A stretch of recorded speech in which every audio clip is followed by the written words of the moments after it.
Hey, welcome to the Summit Host Hangout podcast, where you'll learn how to host a high-converting virtual summit that leads to your biggest signature offer lunch yet.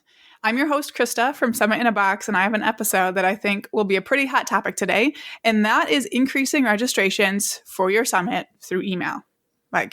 All of us want to do that. I don't think anyone will be surprised to hear that email is absolutely the most effective way for you and your speakers to be promoting your summit. So I'm sure that you're sending the emails out, but today we will dive into what you can do to make them work even better for you and even better for your speakers.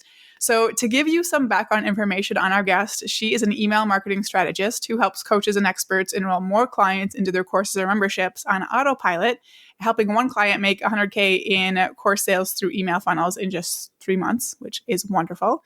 She's the creator of the Six Figure Secrets podcast, a Huffington Post contributor, and has been featured in YFS magazine. She was also named one of Washington, D.C.'s most influential professionals under 40 by Washington Life magazine. So she is wonderful. She knows her stuff. I love her approach when it comes to using email and making sales on autopilot. So without further ado, let's dive in and talk with Allison Hardy. Welcome, Allison.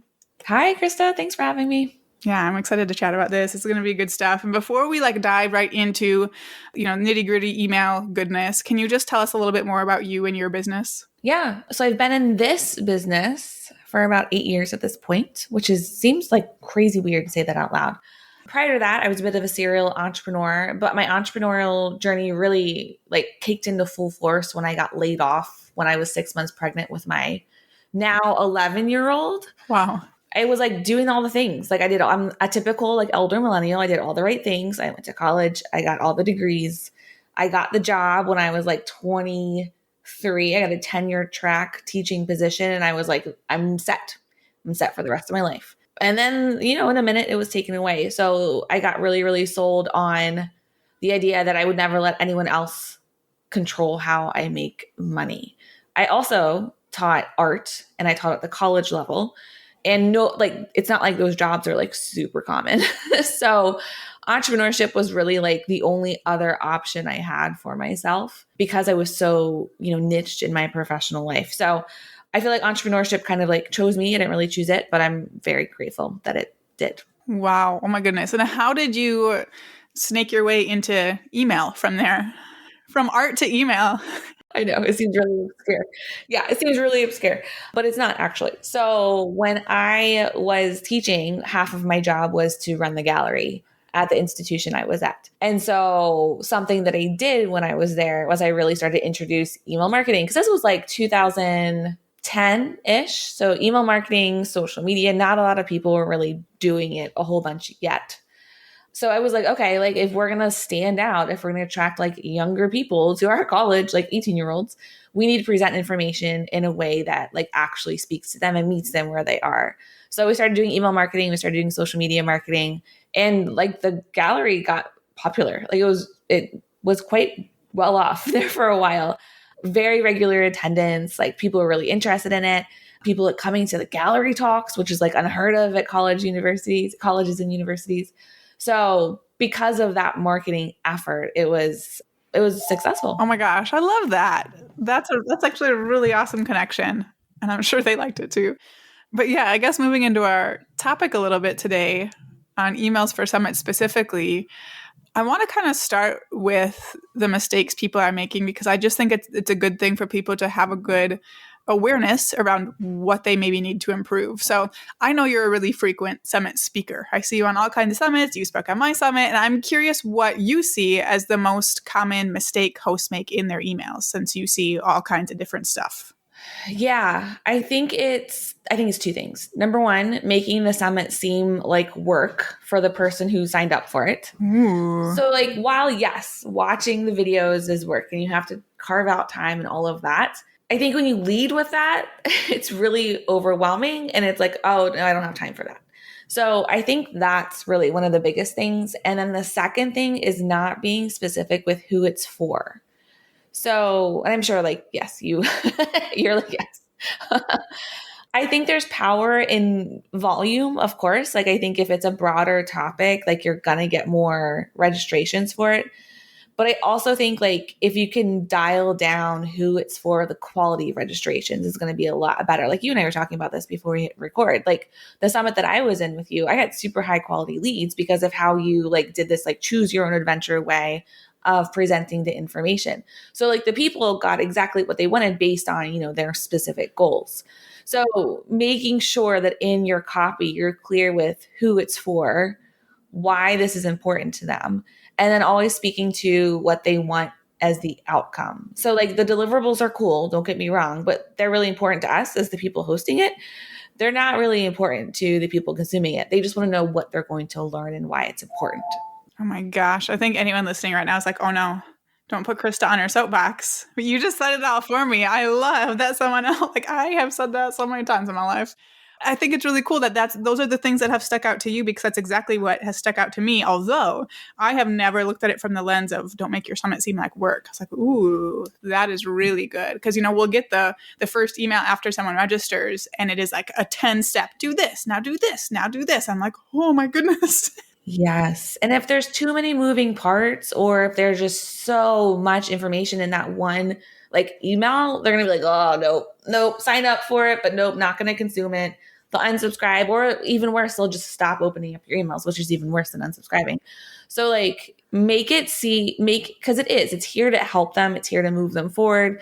So share with them why it's important, why they need to do this, like why this work is important, why they need to consider this idea, this concept, this method, and what they have to win as a result of doing it and potentially lose as a result of not doing it. Mm-hmm. Oh, I love that. Okay. What do you think? Like, what should someone do if they have in the past, or I guess in the future, like they're finding that their emails aren't doing the trick to get their audience signed up as much as you like? Do you think that it boils down to just what we've talked about, or do you think there's other things that they should be looking at? Yeah, I think of any sort of like conversion event in your emails is like a sale almost. So like asking someone to like sign up for something like a summit is a conversion event. It's not a buy, but like I'm going to do this thing. I'm going to take action. So if we think about it from the perspective of sales, like there's different types of buyers in your network. There's people who need the pain points and need you to call it out. There's people who need you to call out the transformation.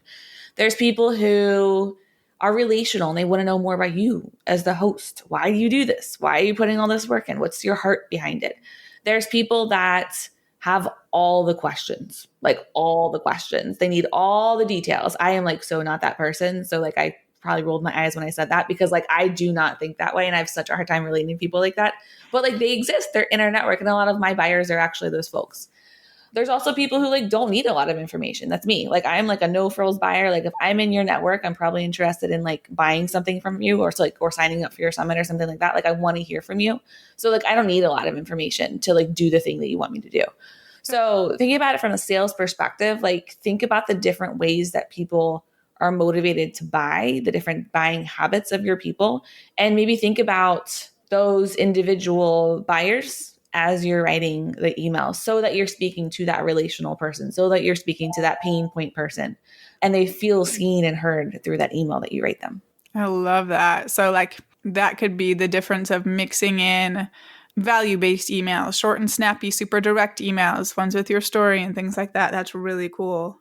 I'm like doing a mental run through of our templates and our programs right now. And I think we have a lot of bases covered, but I love that. That's a really cool, I've never thought of the different kinds of buyers we have needing different things. I've always just thought of, kind of one person going through this email sequence and experiencing all the information until they finally sign up. That's really interesting. Yeah. And they all have different objections. So we even like dig one step deeper. Like the person who has all the questions, like why do they have all the questions? Like what's going on? Why are they asking these specific questions? Or like what's going on internally that causes them to ask all those questions? Why are they the details person? For the person that's like the no frills buyer, like why are they the no frills buyer? Like why are they like to the point, let's get it done, move on? Like what's that motivator behind there? I think if you can like dial it down even one step deeper, it helps you to speak to them more clearly, and they feel like they're like, oh, she gets it. Yeah, I need this thing. Yes. Oh, that's cool. Within those different types of emails, when you're considering these different buyers, are there like certain parts of an email you would say are most effective for writing good promo copy? Yeah, I think that the PS is actually really helpful. I think it's, what is it, 80% of people who open your emails like scroll all the way to the PS first. I'm not that person, but like apparently that's how most people consume emails. So like if you want them to do something like sign up for your summit, put the link for it right there in the PS because a lot of people will consume it. Also like making it easy to subscribe. So if it's like your event and you're hosting it and you're sending it out to your email list, you can do an auto subscribe instead of like sending the form or the landing page. That way there's not like one more step for people. I think that's a wonderful thing to do. It makes it easier for them to subscribe to it or sign up for it. And I am a big fan of like putting the call to action in multiple places. So not just like one call to action at the end of your email, because like, are people going to read all the way down? They may not. So like, can you put it at the top? Can you put it in the middle? Can you put it at the end? Can you put it in the PS? Like, are there 4 places in your email that you can have the call to action? Because I think that would just help to increase, or not, I think it would. It does help to increase the conversions into your event. Yeah, get people like right at the beginning when they're excited instead of when they've scrolled too far and are bored and don't care anymore. That's how I do it, at least, like when I'm reading emails.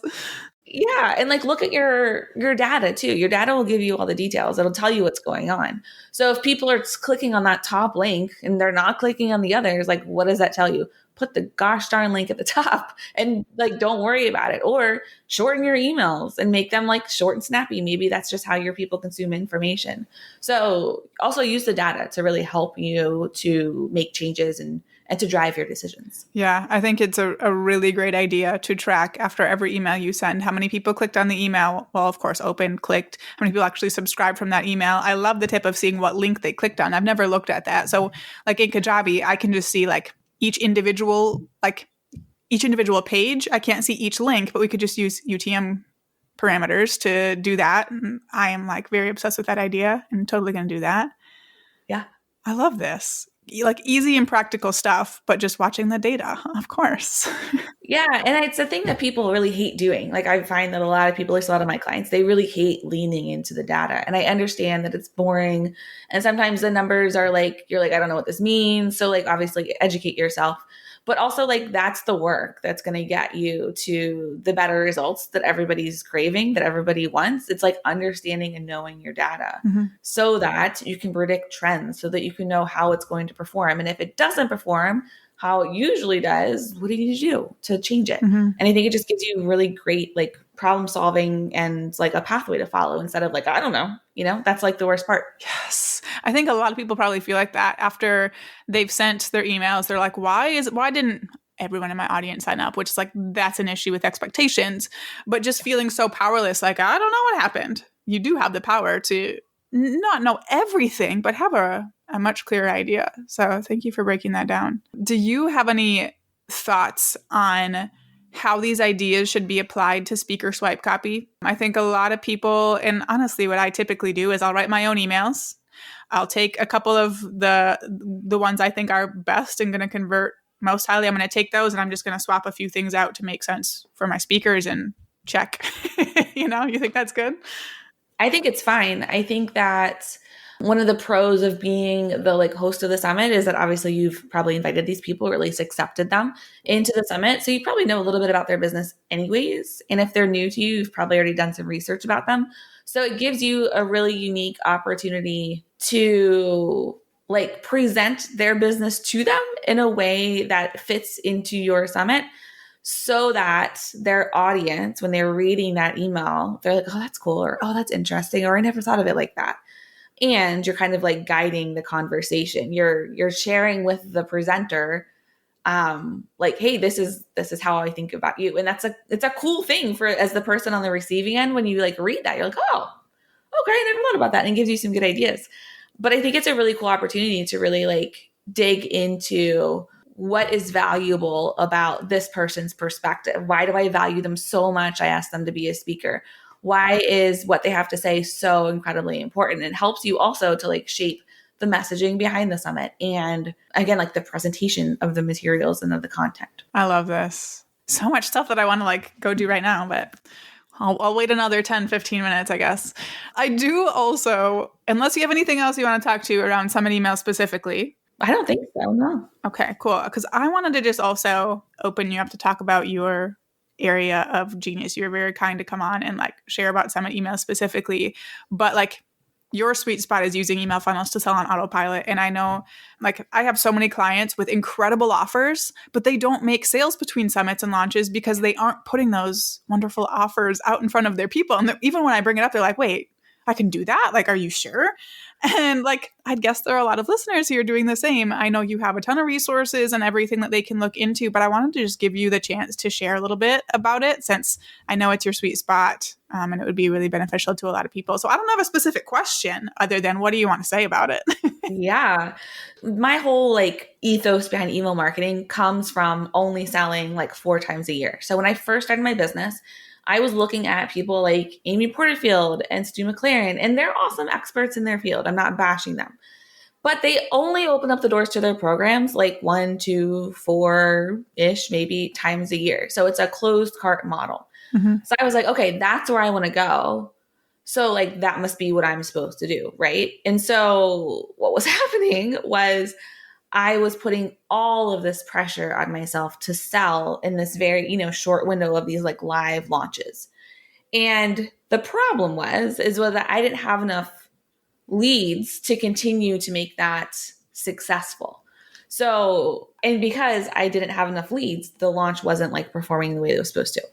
So finally, like failed launch after failed launch, I was just like, something has to give. Like this doesn't work anymore. So I like flipped the model on its head and I was like, okay, what if I could just sell every day? What if I could just like sell something in my business every single day? What would that do?